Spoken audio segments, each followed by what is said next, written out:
A aula de hoje, irmãos, vai ser sobre a pergunta 87. Acredito eu que não vai polemizar muito, mas eventualmente pode até polemizar. Se polemizar vai ser bom. A gente vai trocar ideias, vamos aprender uns com os outros, né? Já pode tentar? Ainda não, rapaz. Ainda não. A pergunta é: o que devemos crer acerca da ressurreição? O que devemos crer acerca da ressurreição?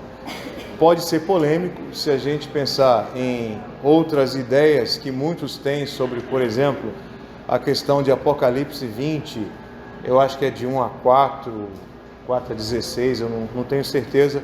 É o capítulo 20 de Apocalipse que pode dar algum tipo de interpretação um pouco diferente. Então, vamos orar para iniciarmos a nossa aula. Senhor Deus, tem misericórdia, Pai, nos conduz no entendimento da Tua Palavra, aplica essa palavra em nossas vidas e que possamos ser transformados, edificados por ela, Pai. Que Teu Santo Espírito possa estar neste processo conosco aqui. Tem misericórdia, Senhor. Te oramos em nome de Cristo Jesus. Amém. Amém. Eu vou ler bem devagar a pergunta, porque ela tem algumas expressões que a gente vai... Não é o cerne, não é o importante da pergunta, mas a gente vai tratar isso aqui. O que devemos crer acerca da ressurreição? Lembrando aos irmãos que a expressão, por exemplo, ressurreição de corpos, essa expressão, do jeito que eu falei aqui, ela não existe nas Escrituras. Obviamente, fica claro que se trata, sim, de ressurreição de corpo, ok? Do ponto de vista que pode ser tocado, você pode tocar num corpo, tá? Resposta o que devemos crer acerca da ressurreição. Devemos crer que no último dia, aí vem uma primeira expressão, a gente vai ver já, tentar entender aqui essa expressão último dia, haverá uma ressurreição geral dos mortos, tanto dos justos quanto dos injustos. Então, no último dia haverá essa ressurreição. Aí algumas perguntas que a gente pode entender aqui. O que é esse último dia? O último dia é o momento, eu estou colocando do ponto de vista temporal, da maneira como nós entendemos o tempo, o momento em que Cristo volta. É o advento, a segunda vinda do Senhor. Quando o Senhor voltar, esse é o último dia. E nesse último dia, a coisa vai encerrar, vai fechar, tá? Aí há, claro, os irmãos já conhecem outros que pensam diferente, mas aqui a gente está de acordo com a confissão de fé, com o catecismo maior. E eu penso que é bíblico, ok, irmãos? Eu penso que é bíblico. O único detalhe é Apocalipse 20, que pode causar algum tipo de dificuldade para alguns. Então, o último dia é o momento da vinda do Senhor, em que o Senhor vem. E aí um outro detalhe, a Bíblia fala que ele vem nos ares. Já ouviram essa expressão? Aí a gente pensa assim, o mundo é gigantesco, gigantesco, gigantesco.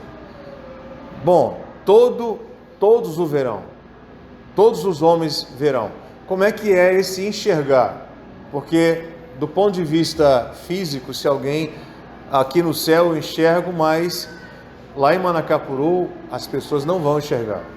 Há uma, vamos dizer assim, alguns teólogos entendem que essa aparição de Cristo, talvez, abre aspas, eu estou aqui fazendo apenas uma suposição, tá? Talvez não seja do ponto de vista do corpo como nós pensamos, como é que vai ser essa percepção dos homens que o Senhor da história está voltando. Entenderam? Eles vão saber. Agora, como é que é isso? Talvez, defendem alguns teólogos, não seja uma visão de um homem chegando, compreenderam? A gente vê desenhos de um homem chegando nos céus, já viram isso? Né? Cheio de aquela roupa tradicional, mas talvez não seja assim. Só lembrando aos irmãos da visão de João em Apocalipse 1, lembram?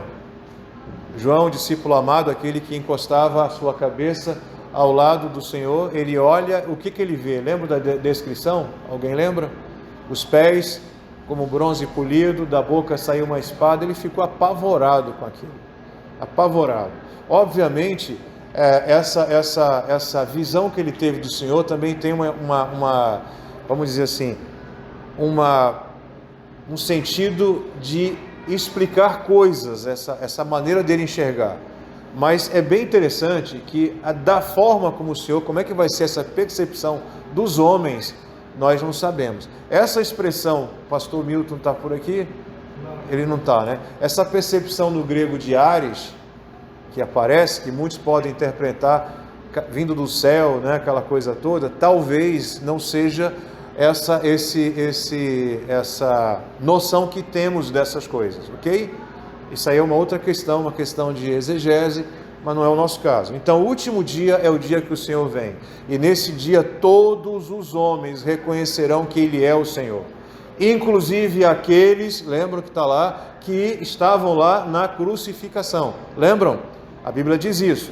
Então significa que nesse dia também os injustos, abre aspas, aqueles que não foram agraciados com a bondade do Senhor, também eles reconhecerão, porque haverá uma ressuscitação, uma ressurreição também dos injustos. Então, último dia, a expressão está resolvida. Devemos crer que no último dia haverá uma ressurreição dos mortos, tanto dos justos quanto dos injustos. Tranquilo? Como é que os justos vamos dizer, vai ser a ressurreição deles? Que tipo de corpo vai ser? Lembram? Um corpo espiritual, um corpo de glória, algo fantástico. Qual vai ser o corpo dos injustos? A Bíblia não fala. A Bíblia não fala. Aí volto novamente para os teólogos. Eles entendem que vai ser semelhante ao estado de suas almas. Entenderam? Então serão corpos deformados e corruptos. A ideia que muitos têm é essa. Ok? Entenderam mais ou menos, né? Ok. Então vamos lá. Deixa eu ver se tem alguma outra coisa que a gente tem aqui. Tá. Aí algumas perguntas que poderão surgir. É possível que o último dia ocorra durante a nossa vida? Sim. E devemos, inclusive, estar preparados para esse dia. Viver como se assim fosse. E a nossa palavra deveria ser sempre Maranata. Vem, Senhor. Vem logo, vem logo, vem logo. Lembrando, recapitulando que a morte não é algo ruim para a gente. A morte é uma coisa boa. Porque a morte vai nos tirar desse estado de pecado e vai nos colocar no estado sem pecado. Já imaginaram? Que coisa maravilhosa. Essa dor que sentimos porque somos pecadores, essa dor vai embora. A gente vai estar sem pecado. A morte vai nos trazer a esse nível fantástico, maravilhoso, e é depois da morte, ok? Tá? Deixa eu ver aqui. Deixa eu ver aqui mais. Uma pergunta que eu estou colocando as perguntas primeiro antes de entrar. Haverá mais de uma ressurreição? Tem gente que fala primeira, segunda. Aí lembram novamente o problema de Apocalipse 20. Tem quem defenda, mas penso eu não é bíblico e não está de acordo com a confissão de fé nem com o catecismo maior. Há quem defenda o seguinte, que haverá um período de 1000 anos, já conhece essa história, né? Em que haverá uma primeira ressurreição, tem uma segunda ressurreição, é uma confusão de cronologia e de atos que é meio complicado isso, tá? Mas nós não cremos assim, não haverá mais de uma ressurreição, haverá uma única ressurreição, no último dia, ok? São chamados pré-milenistas. Pré-milenistas, isso. O que é interessante do pré-milenismo é que o pré-milenismo é uma, vamos chamar assim, abre aspas, né? É uma percepção recente. O pré-milenismo tem 2 séculos, talvez, no máximo. Interessante isso. Antes ninguém nem cogitava esse tipo de coisa. Havia, inclusive, muitos que defendiam, abre aspas, o pós-milenismo. Porque havia uma expectativa, à época, de que o cristianismo ia dominar o mundo inteiro. Haveria uma conversão, uma mudança, mas eu acredito que não vai ser por aí não. Alguém colocou, alguém falou, por exemplo, poxa, mas a Bíblia não fala que ao mesmo tempo, como é que é possível isso? Que, vamos dizer assim, a ação do Senhor sobre a terra, sobre os homens, vai acontecer de forma poderosa e ao mesmo tempo também em piedade à injustiça. Como é que pode isso? Vocês têm ideia? Eu li algum lugar um artigo de um pastor, por sinal os dois eram presbiterianos, e esse pastor comentando com outro pastor: olha, eu acho que o Senhor está chegando naquela visão, né, pós-milenista, porque a minha congregação está cada dia mais crescendo muito, cada dia chegam mais pessoas. Aí o outro pastor disse assim: mas a minha também está crescendo muito. O outro pastor, ele era capelão do presídio, entendeu? Então a congregação dele no presídio também estava crescendo. Então o mal está crescendo e a ação do Senhor também. Parece que estão entendendo o que eu estou dizendo? Uma coisa não implica que a outra não vai acontecer. Então não há nenhum tipo de contradição aí. O que pensar sobre a doutrina? Não, deixa isso para lá, vamos adiante aqui. Devemos crer que no último dia haverá uma ressurreição geral dos mortos, tanto dos justos quanto dos injustos. Corpo dos injustos. Já estou falando aqui, antes que o Rafael pergunte como é que vai ser. A Bíblia não fala. Aí há um entendimento de muitos que vai ser semelhante à alma deles, deformado e corrupto, enquanto o corpo do justo será um corpo de glória. Aqueles que então estiverem vivos serão transformados num instante, e os mesmos corpos que foram sepultados reunir-se-ão as suas almas para sempre, ressuscitados pelo poder de Cristo. Até aqui tranquilo? Eu vou voltar. Está para perguntar. E a questão da cremação, como é que Não, cadê o Alan? O Alan não está aí não, né? É porque bom, é porque eu fui no cemitério, tinha um plano de cremação, eu comentei com o Alan: não faça isso, né? Não vai fazer o negócio dele. O Alan preocupado porque eu fosse fazer o plano de cremação lá, que tem, né? Eu não estou fazendo propaganda não, tá, pessoal? mais barato. A gente já discutiu isso, né, na aula passada. Veja só, pessoal, lembrando, eu trouxe até o Strong lá, ele fala alguma coisa sobre isso. Cada partícula do nosso corpo, na hora que nós formos para o pó, ela vai se dispersar em milhares de lugares, de pedaços, entenderam? Esse novo corpo que o Senhor vai trazer para nós, ainda que guarde alguma semelhança com o que nós somos, ele aqui, aí eu já estou viajando, tá, pessoal? Já é uma viagem. Ele não é como o nosso corpo é. Ele tem propriedades, características diferentes, é uma coisa maravilhosa, entenderam? Como é que ele é de fato, a gente não sabe, né? A gente pode... Foi o Barreto que falou que alguém disse que a gente ia ressuscitar com 33 anos, né? Não foi você? Já pensou? Aí não dá para saber, né? 3 anos já estava bem quebrado. Dá para jogar bola, Rafael? Dá para jogar bola? Já tinha parado, então não dá, tem que ser antes, né? Tem que ser antes de 33 anos. Então vamos lá. Aqueles que então estiverem vivos serão transformados num instante. Então os que estiverem vivos naquele dia, aí vai ser o mais legal, não é?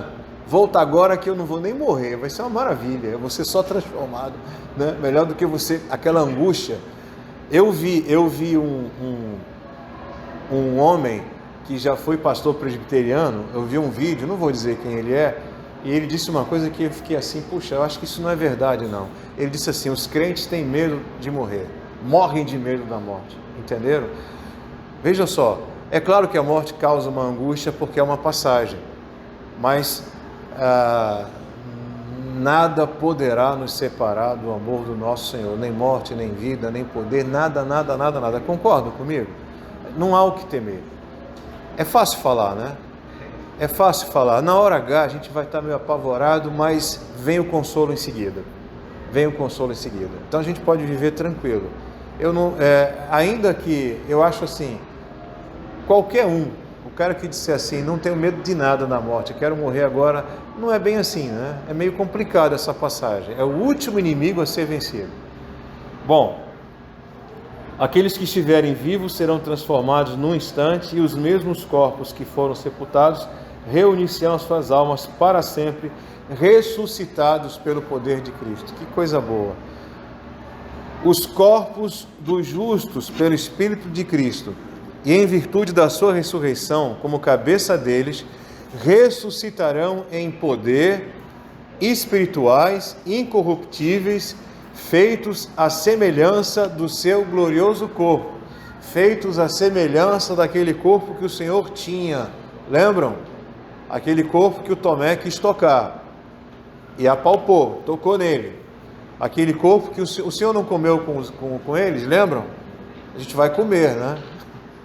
Eu acho que a gente vai comer. Ele não comeu, o Senhor, com os discípulos? Bom, os corpos dos injustos serão ressuscitados por Cristo como um juiz ofendido para a vergonha eterna. Tranquilo a resposta?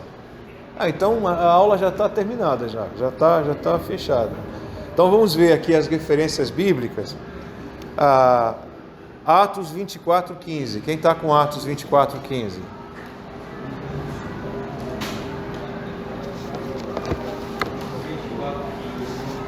Tendo esperança em Deus, como também precisar que haverá ressurreição, tanto dos justos como dos injustos. A ressurreição, portanto, aí é a base bíblica, vai ser tanto dos justos e dos injustos. Porque o último dia é o dia da volta do Senhor, é o dia do juízo, é o dia em que aqueles que não conhecem a Cristo, eles vão prestar contas. 1 Coríntios 15, de 51 a 53. Quem ficou? Eis que vos digo um mistério: nem todos dormiremos, mas transformados seremos todos. Um momento, um abrir e fechar olhos, ao ressoar do trombeta. A trombeta soará, os mortos ressuscitarão corruptíveis, e nós seremos transformados. Porque é necessário que este corpo corruptível se revista da incorruptibilidade, que o corpo mortal se revista da imortalidade. Lembrando que o nosso corpo, no primeiro dia que a gente nasce, a gente já começa a envelhecer. Concordo? Há uma degradação natural entre aspas, natural que eu uso no sentido da ciência, natural. Ele vai acontecendo essa degradação do nosso corpo. Mas o corpo que nós, por causa de Cristo, teremos será um corpo incorruptível. Nada vai corromper esse corpo. Vai ser um corpo glorioso. Tem uma expressão, eu acho que está, não sei se está aí, chama de corpo espiritual. Só que espiritual aí, ele está como adjetivo. Não é que seja o espírito, mas é um corpo diferente, é um corpo especial. É um corpo que não é como o corpo que temos hoje. 1 Tessalonicenses 4, de 15 a 17. Alguém?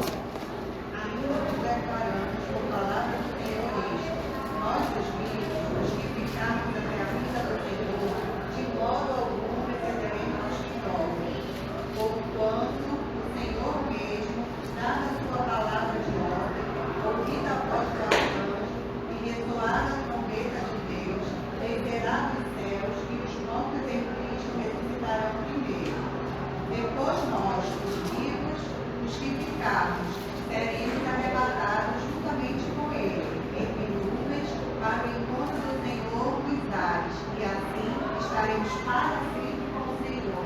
Amém. Consolo. Agora, só lembrando a ordem, né? Os mortos ressuscitarão primeiro, depois os vivos é que serão transformados. Ok? Depois os vivos serão transformados. Quando Jesus ressuscitou, ele já ressuscitou com o corpo, né? Eu creio sim. E há um detalhe, né? Jesus ficou quantos dias no sepulcro? 3 dias. Ainda não deu tempo ainda de dissipar. Vamos pegar do ponto de todas as partículas, né? No nosso caso, se o Senhor não voltar daqui a 200 mil anos, as nossas partículas, né, vão estar espalhadas por aí. Tu lembras que Maria ia tocá-lo e falou, não me toques. Não me toques ainda, né? Ainda não subiu. E a pergunta, Ela vai complicar a minha vida. a pergunta assim não pode ser tocado nela, mas ele comeu com os discípulos. Ele comeu no segundo momento, né? Como pode? Ele comeu no segundo momento, na hora que elas testemunham a ressurreição, elas não podiam chegar perto dele. E aí, depois, no segundo momento, ele já está andando lado a lado com os discípulos, Tomé toca nele, né? Há um detalhe interessante que os discípulos não o reconheceram de imediato, lembram? Andando com ele em Emaús, depois de um tempo que eles perceberam que era o Senhor. Assim, a gente não tem ideia, né? E também a gente lembra que do nada ele aparece na reunião com os discípulos. Como é que é isso, né? Eu não quero aqui fazer nenhum tipo de viagem, porque eu já vi gente fazendo viagem aí que só faltou falar em super-herói, em sumir, desaparecer. Eu não vou entrar nesse negócio não. Mas vejam que coisa, do nada ele aparece. Ele come, num certo momento ele demora a ser reconhecido, depois percebem que é ele. Tomé toca a palpa, vê as marcas, né? Então é o que a gente tem de informação e é o que nós precisamos de informação. É isso que a gente precisa de informação. José. A mudança vai ser abrir e piscar de olhos, com relação ao que vai ser ressurreto. Jesus foi o primeiro. Como é que é? Jesus foi o primeiro. Foi o primeiro. E se é no abrir e piscar de olhos, ele também foi transformado em No abrir e fechar de olhos. A gente sempre pensa, eu acho assim, abrindo um parêntese aqui, né? Eu já ouvi cristão defendendo que a criação não foi em 7 dias, porque um dia para Deus é 1000 anos, então foram milhares de anos, não sei o que lá, querendo conciliar o evolucionismo com a religião cristã. Mas, irmãos, Deus é Deus. Foi um dia e pronto. Deus é Deus, acabou. Esse negócio de Deus é Deus. A mesma história, lembra? A gente discutiu muito a questão da ressurreição, crema ou não crema, crema ou não crema. Teve irmãos nossos que foram queimados vivos, né? E aí ficaram só cinzas. E eu lembrei de novo, né? Eu estou fazendo propaganda do filme, um filme que eu assisti, Cruzadas, o Defensor de Jerusalém, na hora que os cadáveres deveriam ser queimados porque havia um risco, a questão sanitária, as pessoas poderiam ficar doentes, né? Porque tinham pessoas ali, e ele queria queimar, e o sacerdote do local não queria permitir, porque isso poderia atrapalhar a ressurreição. Que é isso? E ele responde algo mais ou menos assim: o Deus, se esse Deus não pode ressuscitar, que não quero esse Deus. Algo mais ou menos assim ele falou. Então a irmã ia falar. A ressurreição de Lázaro foi diferente da ressurreição do Senhor Jesus? Sim, a ressurreição de Lázaro foi diferente. Porque a ressurreição de Lázaro tem também a da menina, né? Ele voltou à vida com o corpo que nós... Lázaro voltou a morrer novamente. Mas de alguma forma Deus agindo.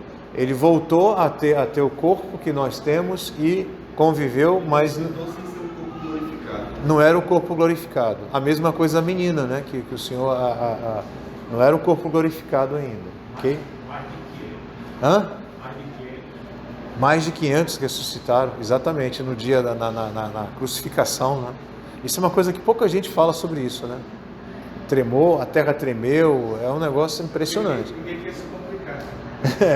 Houve trevas sobre toda a terra, né? É um negócio... Ok, então vamos lá. 1 Coríntios 5, alguém ia falar? Não, né? Não. Está tranquilo, né? Eu pensei que ia dar muita confusão. Eu estou querendo Gerar, o Rafael está quieto. Não, está tranquilo. Está tranquilo, né? Eu já estava preocupado, eu trouxe até um Strong aqui para me auxiliar numa confusão, eu corro para ele. 1 Coríntios 5, de 21 a 23, quem pode ler? Acho que é 15. É 15? Então vamos lá, 15. Aqui está 5 no Voz. Aqui também Tá. Pode ler. Visto que a morte veio por um homem, também por um homem veio a ressurreição dos mortos. Porque Porque assim como em Adão fomos mortos, assim também serão vivificados em Cristo. Adão, porém, por sua própria obra. Cristo as primícias, depois os que são de Cristo, a sua vida. Amém. Aí já deixa claro que a ressurreição de Lázaro não passou a ter esse corpo espiritual, esse corpo incorruptível, né? Será que o Voz errou aqui? O que tem em 1 Coríntios 5, de 21 a 23? É isso, né? Então tá. E 1 Coríntios 5, 42 a 44. 15 também? Ah, tá. Pois assim também a ressurreição dos mortos semeia-se o corpo na corrupção, ressuscita na incorrupção, semeia-se em desonra, ressuscita em glória, semeia-se em fraqueza, ressuscita em poder, semeia-se corpo natural, ressuscita corpo espiritual. Se há corpo natural, há também corpo espiritual. Lembrando que espiritual aí é adjetivo, ok? Não é o espírito. Corpo espiritual é corpo mesmo, você pode tocar, mas ele tem uma característica diferente do nosso corpo, de incorruptibilidade, ou seja, ele não degrada como o nosso corpo. A gente vai envelhecendo, as coisas vão acontecendo. Nada a ver, mas só para uma brincadeira só, tá? Eu estava com perda óssea, minha esposa diz que eu estou derretendo, né? Ela fica zoando de mim que eu estou derretendo, porque eu teve uma perda ósseazinha, a idade vai avançando, você está derretendo. O corpo da gente vai ela está olhando para mim. Ok. Filipenses 3, 21. O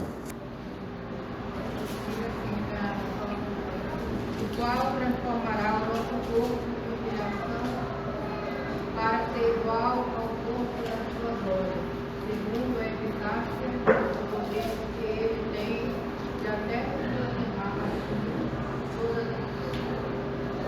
Os corpos dos justos serão feitos à semelhança do corpo glorioso de Cristo. Que coisa fantástica!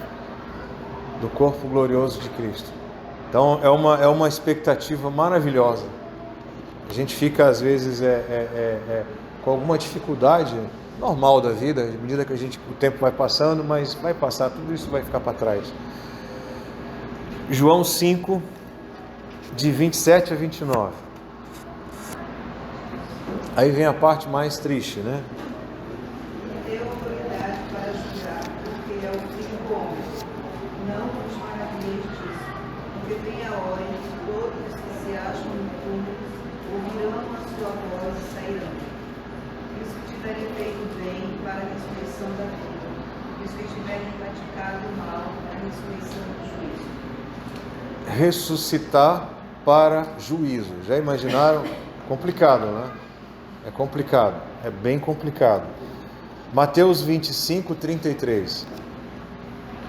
E porás ovelhas à sua direita, mas os cabritos à esquerda. Apocalipse 20, 13.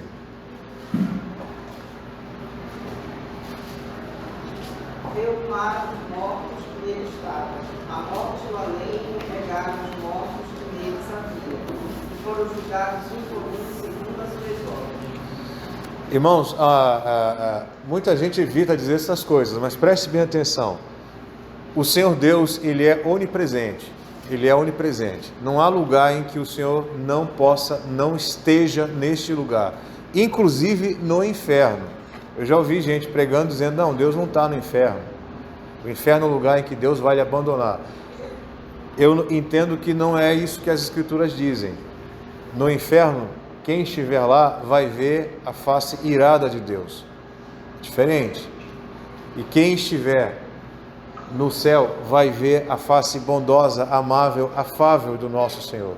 Então é dolorido a gente ouvir essas coisas, né? O pastor falou hoje do Evangelho.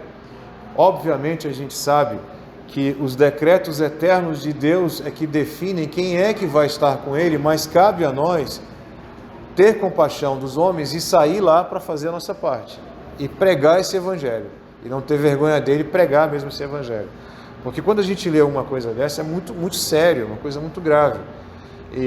Abrindo um parênteses aqui, eu vejo muito hoje muitos pregadores, inclusive de denominações bem tradicionais que pregam veladamente o universalismo. No final das contas, 99 e 90,9 vai se salvar. É mais ou menos essa a ideia deles, né? Perigoso isso aí, né? Ok. É uma mentira, não é bíblico, né? Não é bíblico. Porque, diga, irmão.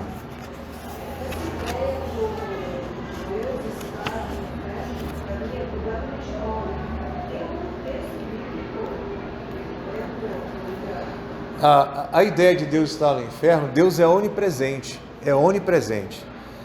o nosso Senhor, vamos dizer assim, a gente pode pegar alguns versículos meio soltos, né?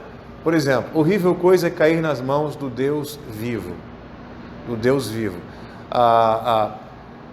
alguém prega assim, não, a dor deles vai ser a ausência de Deus, já ouviram isso? Mas eu penso que não. Eu penso que Deus é onipresente, não há lugar em que Deus não esteja.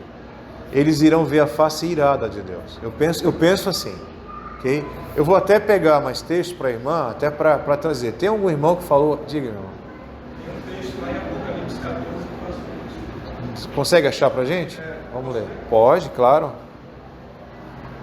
Apocalipse 14, versículo 9. Até o 11. Seguiu-se a estes outro anjo, o terceiro dizendo em grande voz: se alguém adora a besta e a sua imagem, recebe a sua marca na fronte ou sobre a mão, também esse beberá do vinho da cólera de Deus, preparado sem mistura do cálice na sua ira, e será atormentado com fogo e enxofre, diante dos santos anjos na presença do Cordeiro.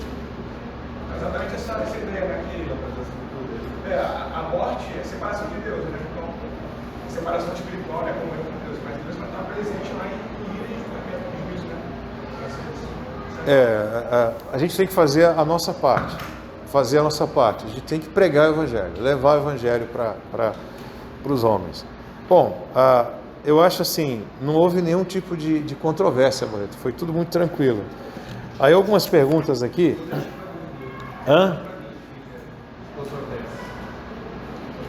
Bom, haverá uma única ressurreição. Eu acho que aqui é pacífico, né? Que bom. Mas, Júlio, como é que tu responde, então, a uma igreja que diz que Jesus já voltou aqui uma segunda vez, mas só na América? Eita. Não, o que acontece? Desculpa, igreja, teve uma seita. Eu sei. Sabe quem é, né? Não, sei. Aí tem várias histórias, né? Tem a história de que marcaram o dia que o Senhor iria retornar. Os irmãos conhecem essa história. Aí não veio. Marcaram o dia, Jesus vai voltar. Fizeram uma conta.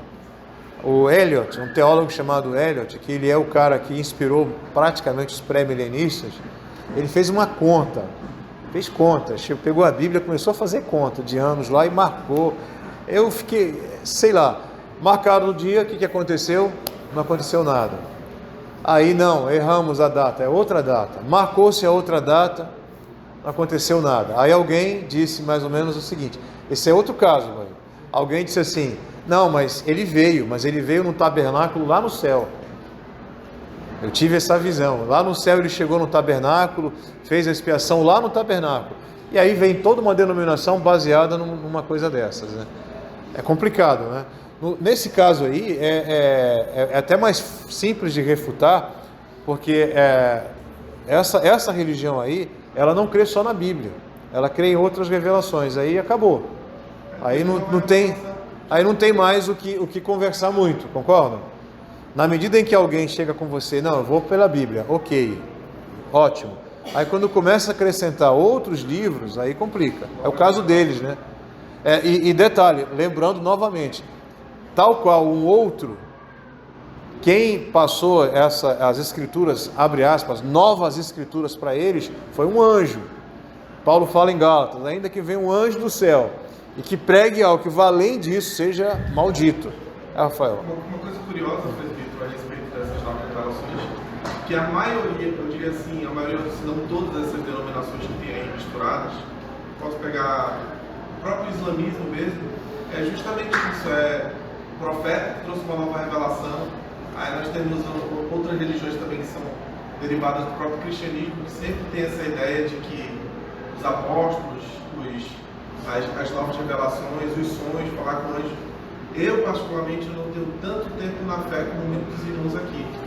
Mas eu fujo de qualquer coisa que tenha um homem que teve um sonho e viu isso e aquilo. Eu já fico logo, não gosto disso não. Para mim, é o que está aí acabou. Entendeu? É o que está nas Se não escrituras. está aí, eu não vou nem quebrar a cabeça. Isso. Há um detalhe interessante, irmãos. Eu percebo uma tendência em tudo que é, abre aspas, né, religião, de tentar colocar Cristo no meio. Vocês estão entendendo? Tem uma religião oriental que cita Cristo direto. Tem uma outra que diz que ele é um dos Messias, são vários. Então é interessante colocar Cristo no meio.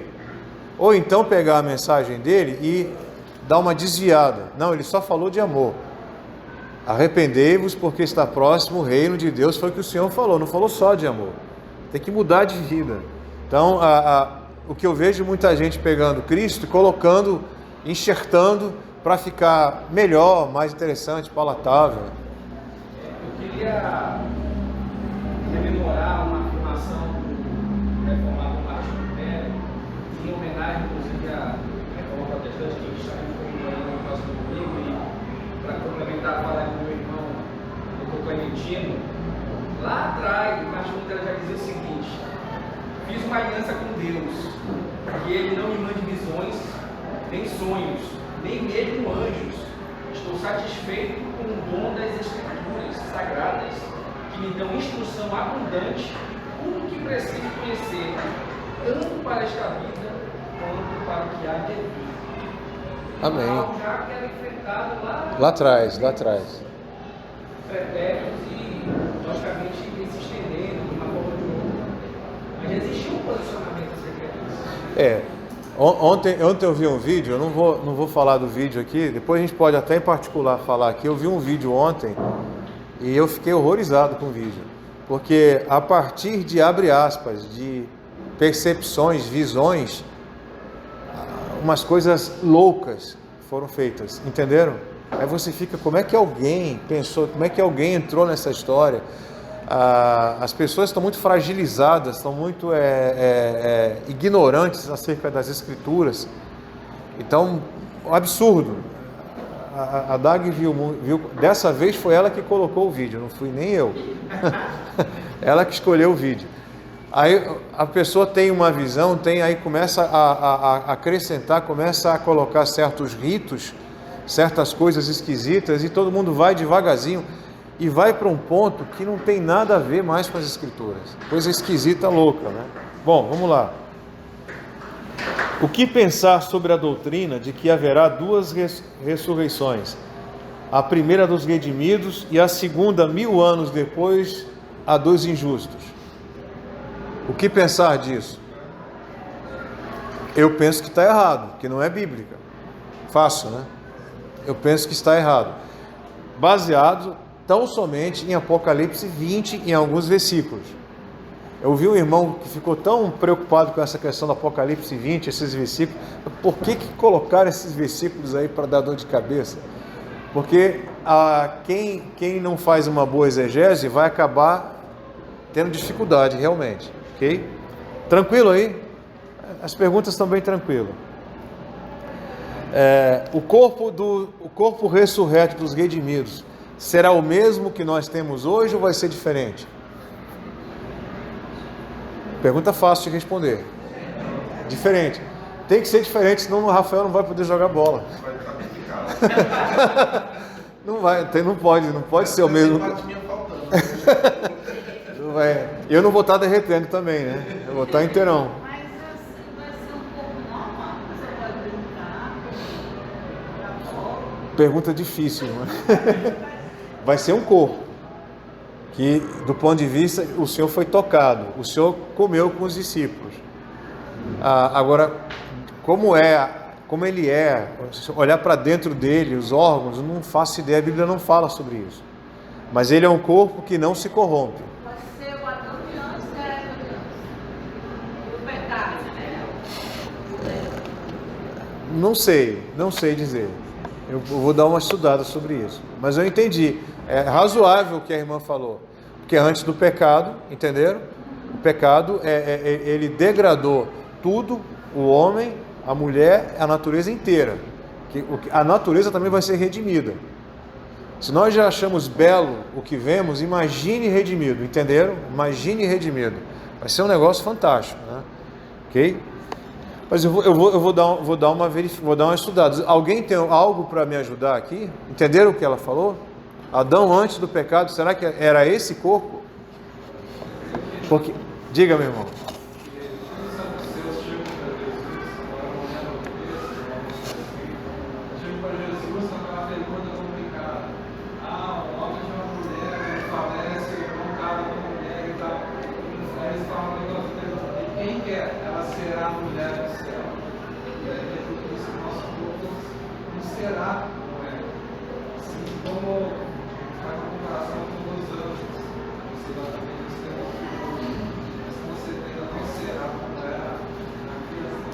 Ok, pronto. Então vamos lá. O que se pretende dizer ao se afirmar que o corpo ressuscitado, nós já falamos sobre isso, será um corpo espiritual? O que se pretende dizer com isso? É um corpo incorruptível. Lembram? A gente usa espiritual, já ouviram alguém usar como adjetivo? Ah, isso é tão espiritual, já ouviram assim? Nesse sentido, é um adjetivo, ok? Então é um corpo incorruptível, um corpo glorioso, é esse o sentido da palavra espiritual aí, e não que seja um espírito, ok? E não que seja um espírito, ok? É complicado esse negócio, porque nos dias de hoje, existe uma crença que a cada dia vai mais sendo crida por muitos, de que o que importa é o espírito, o corpo vai destruir, o espírito é que importa. Já ouviram isso, né? Algum irmão aqui, não me lembro qual foi o irmão, que eu falei, só abrindo um parênteses, me perdoem, tá, irmãos? Eu só estou aqui colocando outras teologias, tá? A nossa está aqui, mas vamos colocar do Blanc, né? O irmão perguntou do Blanc. O Blanc é um teólogo que escreve sobre escatologia. O Blanc tem a seguinte ideia, de que morreu, você já desperta no dia do juízo, entenderam? Porque ele defende que não pode haver separação entre o corpo e a alma. Não há separação nunca. Então morreu, aí do ponto de vista dos olhos dos homens, decompôs, virou muitas partículas. Do ponto de vista de quem morreu, ele morre e ele já desperta no último dia. Entenderam a ideia dele? É a ideia dele. Porque ele defende que para Deus não há tempo, não tem sentido o transcorrer do tempo humano, não faz sentido, é a teologia dele. Só para a gente entender algumas coisas aqui. Mas corpo espiritual aí não é espírito, não é um fantasma, um negócio assim, nada disso. É um corpo glorificado. Ficou claro isso? Ficou, né? Júlio, essa teoria do Blanc, ele não vai de encontro àquela fala de Cristo entre o rico e o Lázaro?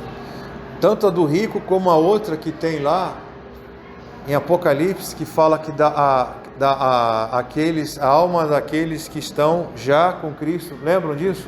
Só a alma realmente não bate, tá? Eu estou só colocando Blanc porque algum irmão fez uma pergunta e eu até falei para ele depois o nome do teólogo, né? É só, pessoal, esses homens escrevem bastante, viajam muito, né? Melhor a gente ficar no que a Bíblia fala e fica mais fácil, ok? Até porque tem um teólogo, esqueci o nome dele, bastante conservador acerca de dizer coisas acerca da Escritura. Ele gosta muito de dizer, não dá para ter certeza.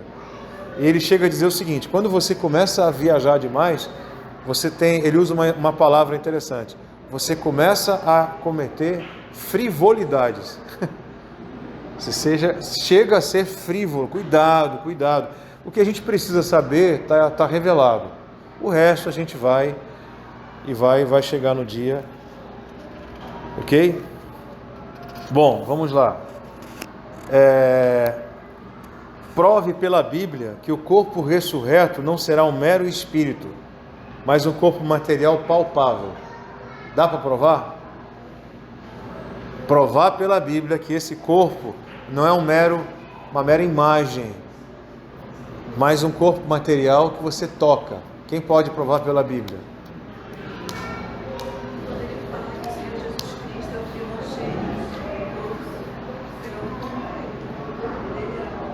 Era palpável. Lucas 24, 39. Abram aí.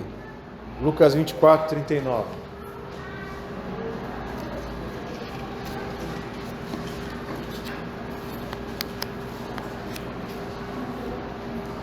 Acharam? Pode ler, Josué? A gente? As minhas mãos e os meus pés, que sou eu mesmo, apalpai, verificai, porque o espírito não tem carne nem ossos, como vedes que eu tenho. Viram lá? Há um detalhe importante, pessoal. A doutrina da ressurreição, ela é, abre aspas, escarnecida, não é agora, é desde lá de trás. Eu vou relembrar Paulo no Areópago, lembram? Paulo começa a discursar e de forma inteligente, ele usa textos que foram escritos por filósofos e foi para a escritura, interessante. Ele vai colocando textos lá, ele cita alguns Parmênides, né? E cita outros lá. Aí quando ele começa a falar em ressurreição de corpos, aqui que o pessoal faz? Ah não, aí para. Até aqui estava legal. Quando ele começou a falar em ressurreição de corpos, o pessoal, os gregos lá não queremos te ouvir, os atenienses não, aí ninguém quer mais te ouvir não. Interessante, né? Então hoje é a mesma coisa. Hoje é a mesma coisa. É por isso, irmãos, que o nosso corpo é bom e é importante. O corpo daqueles que pertencem a Cristo é templo do Espírito Santo, concordam? Por isso devemos cuidar, devemos dar um cuidado especial para ele, porque ele é templo do Espírito Santo. Você tem que cuidar bem do seu corpo. Você entra naquele assunto da tatuagem? Agora. Agora. Seria uma espécie de pichação no meio. É verdade, né? Eu não vou fazer aqui, de forma alguma, vamos dizer assim, a gente não vai fechar o assunto aqui, né? Mas penso eu que não é recomendável para um cristão. Até se você pegar por que se usa, da onde veio isso, você vai perceber que não é adequado para um cristão colocar uma tatuagem sobre si, entendeu? Mas se ele conheceu a Cristo, já está tatuado, aí eu já não sei, aí deixa quieto, né? Ok? Mas eu penso que não. Você tem que cuidar do teu corpo. Mas aí eu vou mais além. Não é só não se tatuar, mas também não comer demais. É também você cometer abusos contra você. Nós pecamos, a gente peca. A bebedeira é isso, né? Acaba sendo A bebedeira. Ontem eu pequei demais. Ontem eu não vi. Ontem eu recebi os pais do namorado da minha filha. Foi o pai, foi a mãe, foram os filhos. A gente comeu de 2 horas até 8h30 da noite lá em casa. Eu fiquei, que coisa louca, né? Conversando e vem mais alguma coisa, vem outra coisa. A gente tem que cuidar, a gente tem que se exercitar. Claro, isso não é óbvio isso, né? Porque o corpo é importante. O corpo aqui é interessante isso, porque para o cristianismo o corpo é importante. O corpo é especial. Alguém ia falar? Diga, Vilton. Essa questão ainda, fazer 2 colocações. Primeiro que nós não temos a nossa condição ainda, de agora, conseguir falar com precisão, pensar com precisão sobre o corpo glorificado, para além do que as escrituras revelam. Então, o que a gente faz para além do que elas revelam é a imaginação, porque a gente não consegue falar de um objeto que está fora da nossa condição de compreender. Porque se é defeito, e o defeito não teria como supor como é a perfeição. A segunda colocação seria que, sendo o tempo do Espírito, significa que eu carrego, eu tenho o Espírito de Deus. E nessa condição, eu tenho que zelar por esse corpo. Então eu tenho que cuidar, eu tenho que me bem, eu tenho que cuidar bem. seu turno, eu não preciso fazer as coisas demais, né? Mas sempre na proporção que o corpo necessita. Descansar, dormir, cuidar dele, né? Ter aceio com ele. São várias coisas que nós devemos ter pelo belo que o corpo é, porque ele carrega o Espírito de Deus. Né? Então, esse zelo, né? Imagina que carrega o Espírito Santo, eu sou desmazelado, né? Total estudo para o corpo. Parece algo contraditório. Carregar o Espírito não tem zelo por ele. Verdade. Olha essa pergunta, diga-me. Aí é uma dúvida assim, a gente como mulher, a vaidade, ela maltrata o corpo dela? Olha, eu não... Não, entendi. Eu não vou usar a expressão vaidade, eu vou usar a expressão cuidado. Cuidado, a mulher vai cuidar para ficar bonita. A mulher vai cuidar, não há problema. Não, nenhum problema. A mulher tem que se cuidar, tem que ficar bonita. O homem também, né? Hã? Contexto cultural. Mas as escrituras, elas dão referência de mulheres... Ah, bom, aí complicou.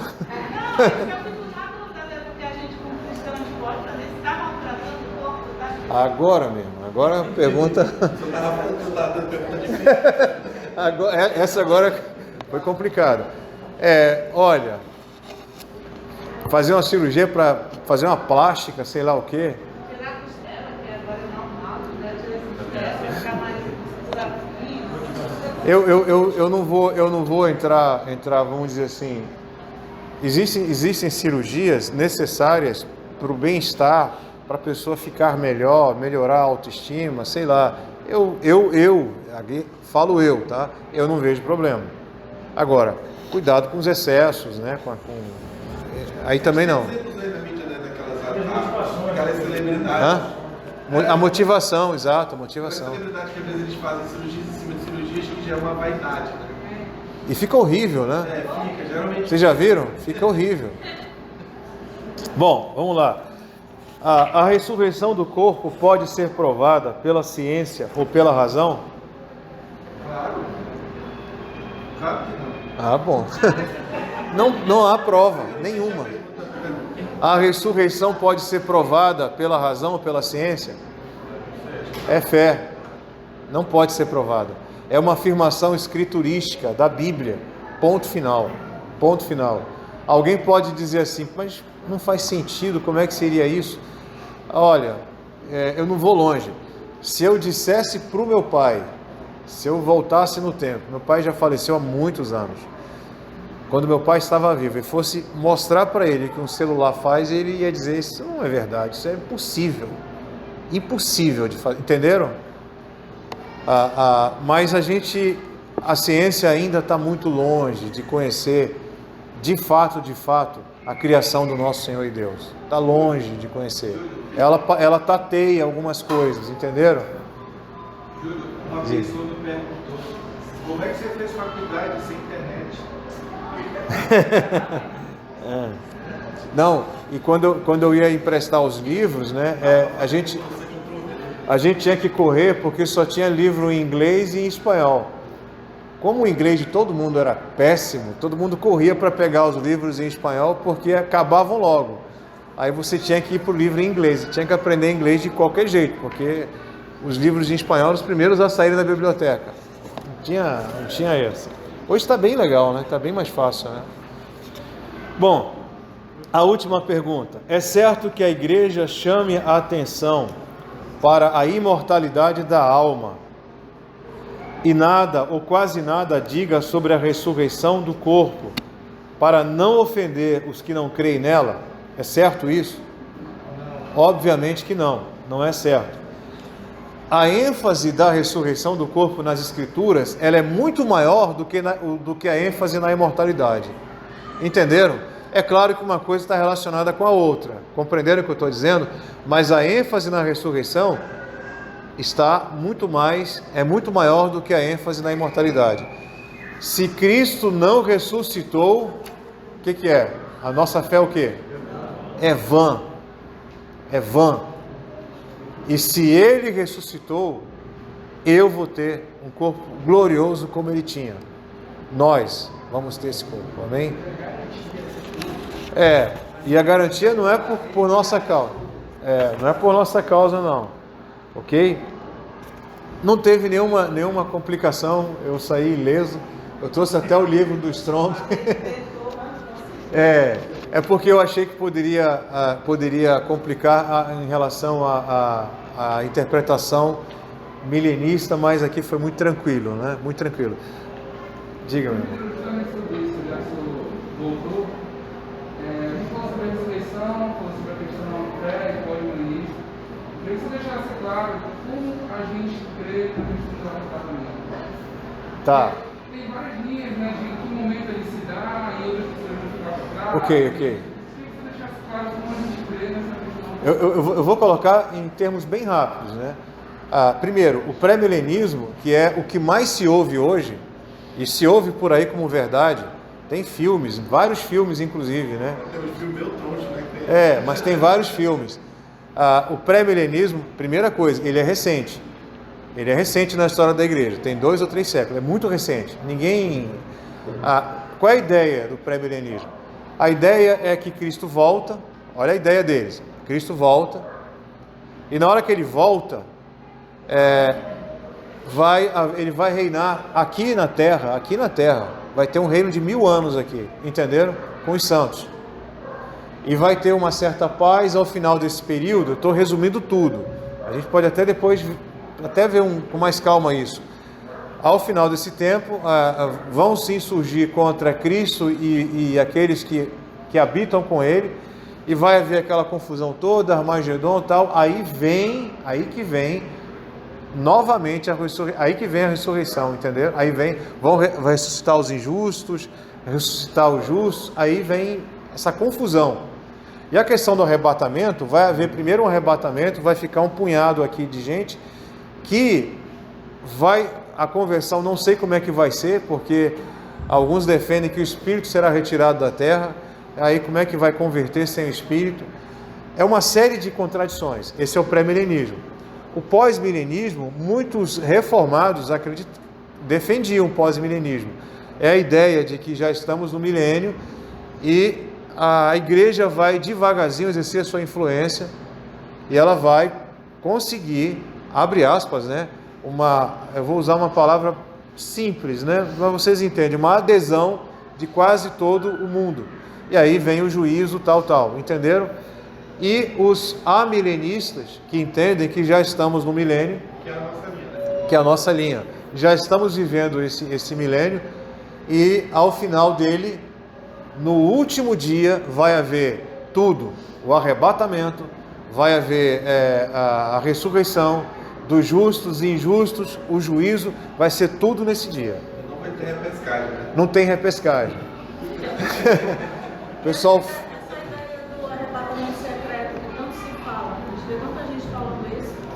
É o pré-milenismo, é o pré-milenismo. No caso de Elias e Moisés, por exemplo. Elias e Moisés foi uma situação atípica, né? Mas Eu diria Elias e Enoque. Enoque, né? Enoque. Moisés morreu, é claro. Elias e Enoque. Também rememorando aquela passagem da palavra do Senhor que Moisés, Elias conversaram com Jesus. A transfiguração. Mas ali a gente teria que ler o texto, né? Mas ali não sei se eram corpos de pessoas, entenderam? A gente não sabe. O que aconteceu com Elias, eu não vou, tem coisas que eu não entro em detalhe não, entenderam? Mas eu vou ficar devendo para você, tá? A questão do Elias lá. Que mais? Tranquilo, né? Então foi tranquilo. Então, meus irmãos, vamos agradecer ao Senhor pela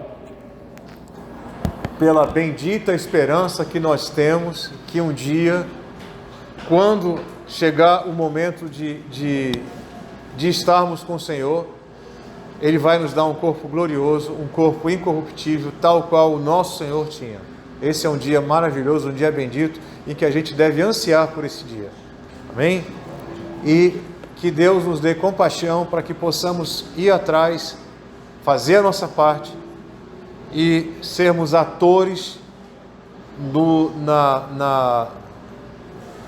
vamos dizer assim,